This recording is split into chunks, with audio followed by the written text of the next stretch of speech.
morning and welcome to Poland Daily. I'm Natalia Moczulska and this is the news. An unsettling scene took place in the Mazury region of Poland. During military training exercises in Bemowo-Piskie, shells fired by Romanian soldiers hit a nearby apartment building, a store, and even a playground. The circumstances of the incident are being investigated by the military police. The military has also pledged to cover the cost of necessary repairs. Residents, however, fear for their lives and health, as the tragedy was very close to happening indeed. Yesterday and the day before yesterday, also in Mazury region, weather balloons with Russian inscriptions, often used for spy tasks, were found. How are representatives of the Polish Ministry of National Defense reacting to the recent events? Fortunately, no one was killed or injured, but it was very close indeed. My uncle lives in apartment 105, while in apartment 106, a shell hit the window and backed up into the closet. The gentleman was taken by an ambulance from the shock or something like that. A block of flats where people live was hit by a shell from a Romanian subdivision of a NATO battalion battle group. As far as I could see in the sky, the first shells fell on the forest, and the second flew over the sky towards our residential area. It all happened during a night exercise at a nearby training ground. Last night at the Bemowo-Piskie firing range of the Orzysz training ground, during Allied shooting exercises with Romanian soldiers, shells damaged a building located near the firing range. No one was injured. The case is being investigated by the military police. All losses will be compensated as soon as possible. This time it will be enough to renovate the building. But the residents of Bemowo-Piskie say plainly, next time there could be a real tragedy.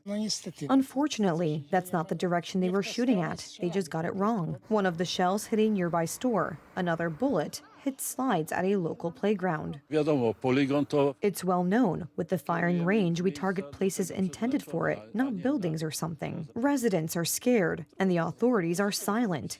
Neither the Minister of Defense nor anyone from the Ministry of Defense was present at the site. This is the largest government probably in history, which has dozens of deputy ministers in every ministry, and it seems to me that someone from the Deputy Defense Ministry could come to the site and give information to journalists. Maybe they think it can be hushed up and that it just doesn't need to be talked about. And yet, when during the United Right government, the remains of a Russian missile were found in a forest near Bydgoszcz, civic coalition politicians were very active and demanded the resignation of the entire government. The rocket could have carried nuclear weapons, so it could have been a nuclear attack, for example.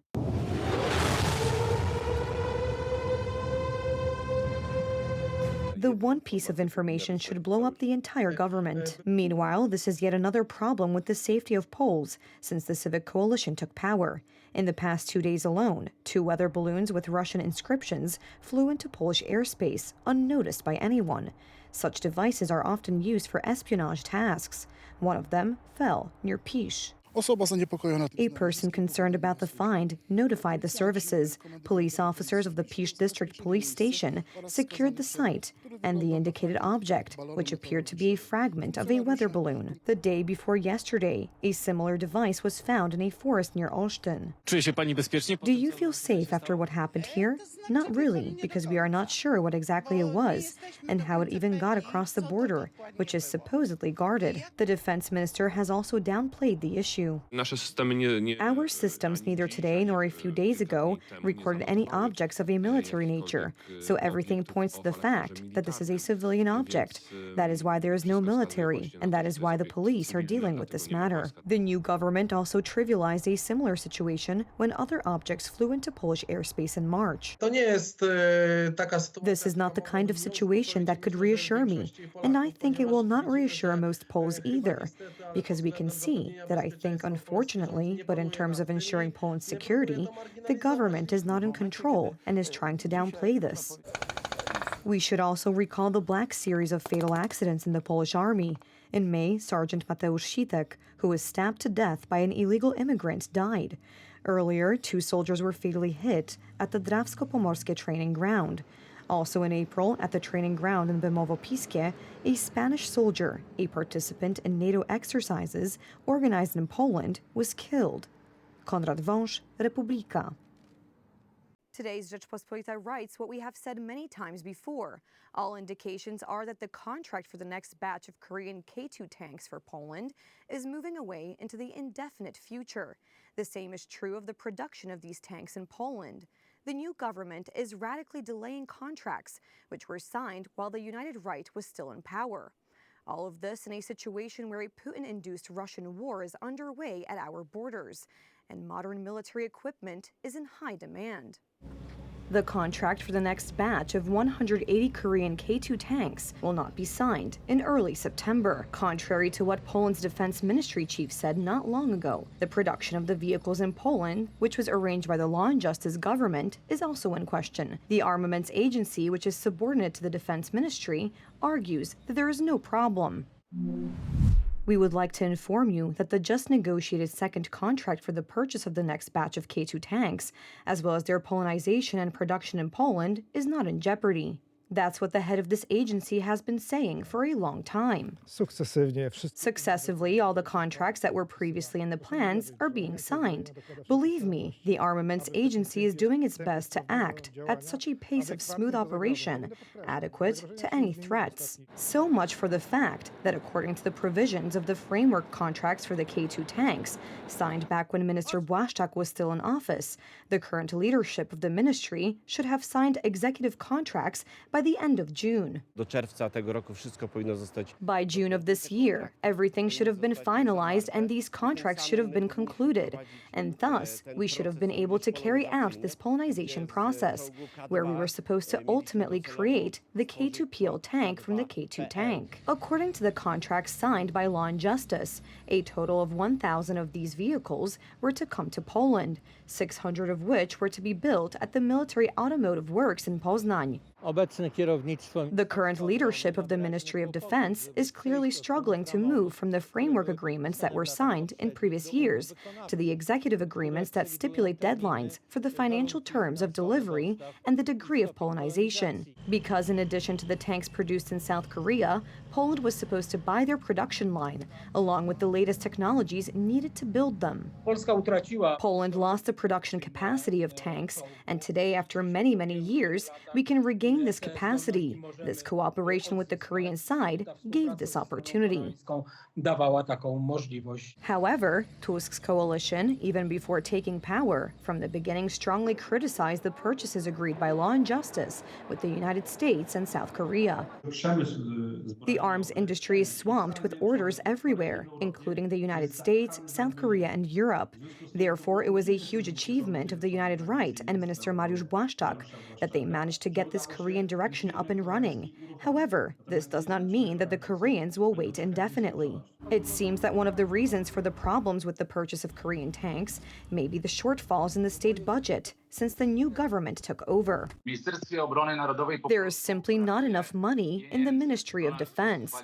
Donald Tusk brags allegedly about a record defense budget, but in fact, that budget is only on paper. The question is whether the reasons for the delays in the implementation of arms contracts with the South Koreans and Americans were not caused by Donald Tusk's change in political alliances. The idea seems to have returned in Berlin that it is, after all, worthwhile and possible to get along with Russia. And if so, no strong army, especially a strong Polish army, is no longer necessary. According to Rzeczpospolita, the deadline for a deal for another 180 K2 tanks for Poland is the end of this year. Unofficially, however, it is said that the contract may not be signed. Radosław Jankiewicz, Republika. American support for Ukraine is one of the key elements in the fight against Russia. The White House has just announced the transfer of another package of ammunition and equipment. The deliveries were called for by Ukrainian President Zelensky, pointing out that without it, Ukraine cannot achieve its goals of moving toward an end to the war with Russia. This is the latest major attack by Ukrainian forces on a military airbase in Marinovka, in the Volgograd region. Drones are the most effective weapons in an offensive on the Russian hinterland. According to preliminary estimates, up to 6 Russian bombers may have been destroyed. In addition to military targets, Kiev is hitting Russian infrastructure. A refinery in Proletarsk, in the Rostov region, has been on fire for several days. It was one of the main suppliers of fuel to troops on Ukraine's eastern front. Our operation in the Kursk region, our combat work continues. Appropriate steps are being taken. We are controlling the designated areas. I thank all our guys, all our units for continuing to replenish the exchange fund.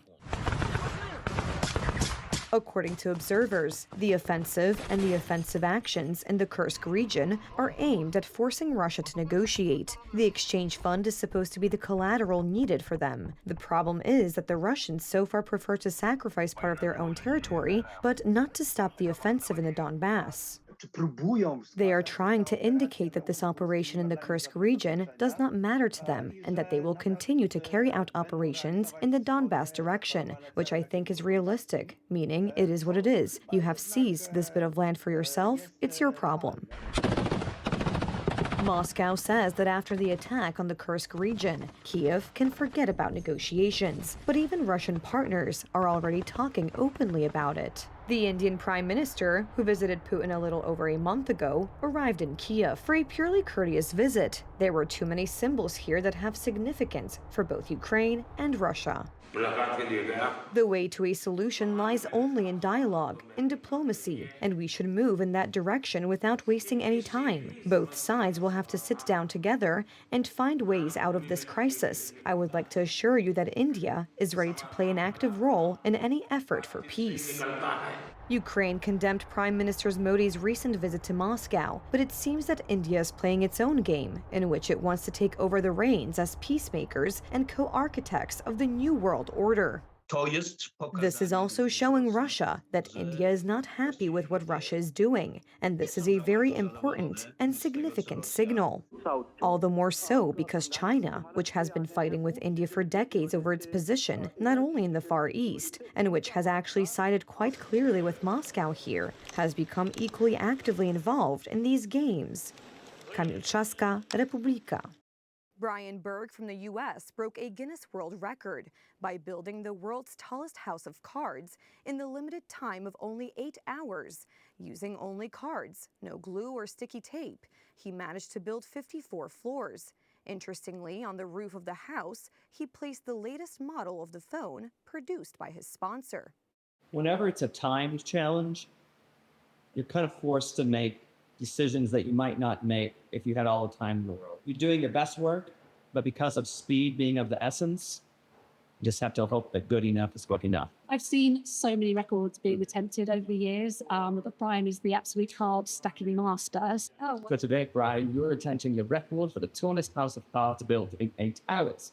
The record stands at 50 levels. I can confirm after verification that your house stands at 54 levels. So on behalf of Guinness World Records, I'd like to congratulate you. The previous record was improved by 4 levels. Brian Berg is a professional card builder who already holds 4 Guinness World Records to his credit. In addition to his latest feat, he also holds records for the tallest freestanding house made of playing cards, the tallest house made of playing cards built in 12 hours, and the tallest house made of cards built in 1 hour.